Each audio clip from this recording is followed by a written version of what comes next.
ligaments. So ligaments, this is a collagen-rich, dense connective tissue. Again, dense connective tissue. If you need a little review on that, go back to chapter 4. And then these help to stabilize joints. And the thing is that when they stabilize joints, they also like connect bones to bones. So remember, ligaments are dense connective tissues, collagen-rich. But ligaments and tendons are not the same thing. So tendons connect bone to muscle. So ligaments, they connect organs and they support organs. But when we're talking about the skeletal system, we're talking about bone to bone. Tendons connect bone to muscle. So this is my favorite mnemonic regarding this. So ligaments are bone to bone. What type of cut of meat is this? This is a T-bone, right? So a T-bone is like, it has that letter T, so I think of that. A T-bone has muscle connected to bone. So tendons connect muscle to bone. This is and by process of elimination, ligaments connect bone to bone. Now, intervertebral joints. So in the previous lectures, we've seen the spinal column and the vertebrae as just bones stacked upon bones, but this is a little more closer to reality. Again, you don't just have bones on bones because they would grind against each other. So what you see now is that you have all these sections of ligaments, and notice that ligaments wrap up against the front anterior. You have it on the inside, connecting all the vertebrae together. You have all these ligaments stabilizing and wrapping around the vertebral column to help keep it together and function together as a very strong joint. So here's our anterior longitudinal ligament. So anterior makes sense, right? And then you have posterior, and this one's kind of interesting. It's not all the way in the posterior back here. It's actually formed on the posterior of the vertebral body. So this is why I highlight this part right here. And then you have something called the ligamentum flavum. It's called flavum because it's supposed to be yellowish colored. But notice that you have not only like ligaments stretching, wrapping around the vertebral body, but also within the vertebral foramen as well.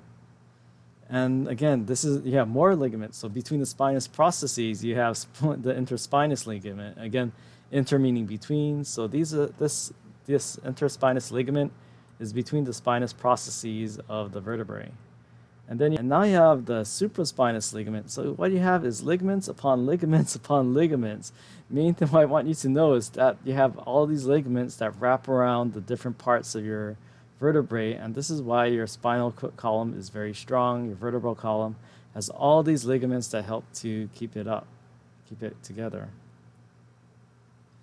Yeah, for some reason it froze for a bit. Sorry about that. Oh, and actually I see a question about, lockjaw. So yeah, lockjaw. So that's one of the symptoms. Like, what's that commonly associated with? Tetanus. So the thing is, like, what happens if the muscles there kind of like, they contract, but you can't relax them? Well, they might lock your jaw in place. But actually, maybe if we have enough time, we might get to that with muscle tissue. That's a really good question. Or that sounds like a great pack-back question. Yeah, maybe that's what you should go with. All right, so nuchal ligament, or the ligamentum nuchae. So this is like what you see over here. And where do you notice it's running from? It's running all the way from the occipital bone down the cervical vertebrae and connecting to this one cervical vertebrae down here. So it runs from the external occipital protuberance, that little bump you might be able to feel on the back of your head. And then it runs to the vertebra prominens, your C7. And remember, there are only 7 cervical vertebrae, right? So again, breakfast at 7.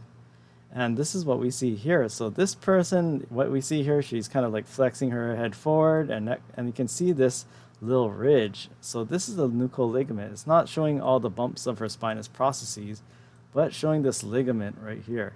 And it's actually really cool. So you might have this, you might not, but I remember like when I was lecturing last year, there was these girls got really like, oh, they were pointing to the guy in front of them, and they were like, oh, he has one, because he was kind of like, he was like writing notes and it was craning his head forward. It's really hard to see if you have one, because I mean, you would have to crane your head forward and kind of like, and then somehow use a bunch of mirrors to kind of see the back of your head. But yeah, I think his name was Leland. But yeah, he was a very lean guy. So I think you can only, if you have like a lot of, like if you have a very thick neck, you might not be able to see it. But you can't, or actually, it's not showing up on my screen very well. But yeah, when he craned his head forward and flexed it forward, you could see that nuchal ligament. So again, it's running all the way from that occipital bone across the cervical vertebrae and down to the last cervical vertebrae. So you have all these ligaments that help to keep your vertebrae together and keep yourself upright and stable. So you also have these intervertebral joints. So you have a vertebral foramen right here. And the thing is that, again, why do you have a foramen? Or in general, what do foramen do? Why do you have holes in bones? Typically, something runs through the holes. So in the vertebral foramen, you have your spinal cord running through these vertebral foramina. And then the thing is that this spinal cord that runs this way, notice that has little branches. So you have all these spinal nerves. Now you have intervertebral foramen. When you have only one vertebrae, you're only getting half of this, or roughly half of it. But when you have two vertebrae stuck together, now they form a whole together. And these are intervertebral foramen. And these, as you see here, all these spinal nerves are kind of branches off the spinal cord.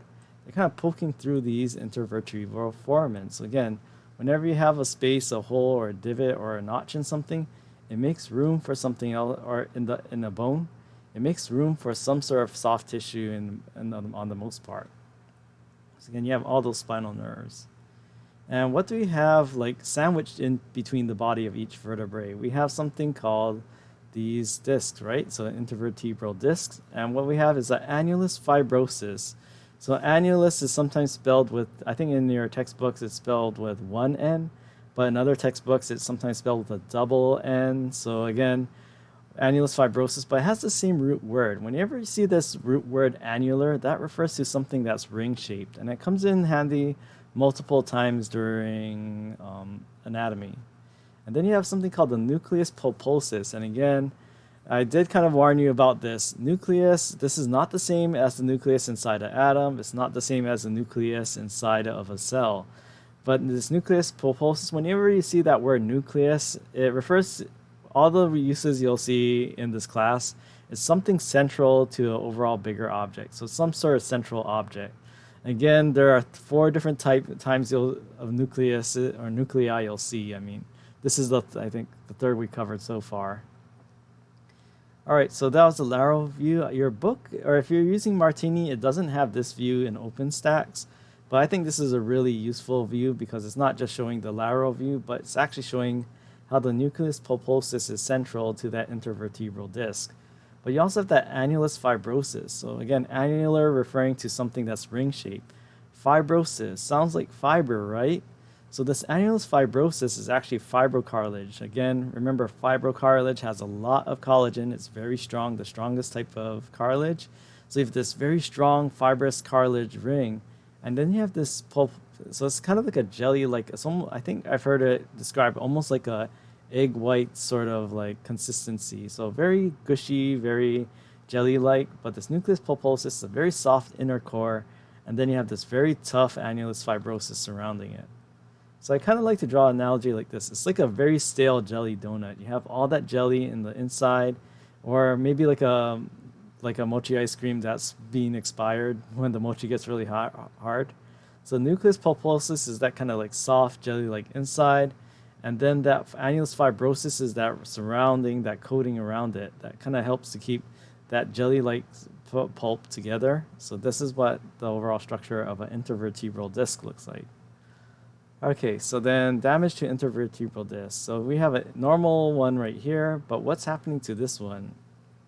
So this one kind of has like a little bulge going out, right? So this is what we call a bulging disc. Notice that compared to being kind of like pretty consistent in terms of overall thickness, this one has a little pouch. Now, when you have an intervertebral disc herniation, so sometimes this is called a slip disc. And this is kind of a misnomer. It's like saying, like, okay, if this is the intervertebral disc, this is the vertebrae. It kind of implies like it's kind of slipped out of place, but it's not like it's actually getting knocked out of place altogether. So it's not really a slip, but herniated. And whenever you have a hernia of something, it's kind of something bursting through some sort of layer.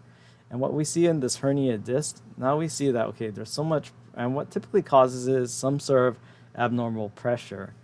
And what happened is that now you see this nucleus pulposus is kind of being pushed past that annulus fibrosus, and now it's pinching this nerve.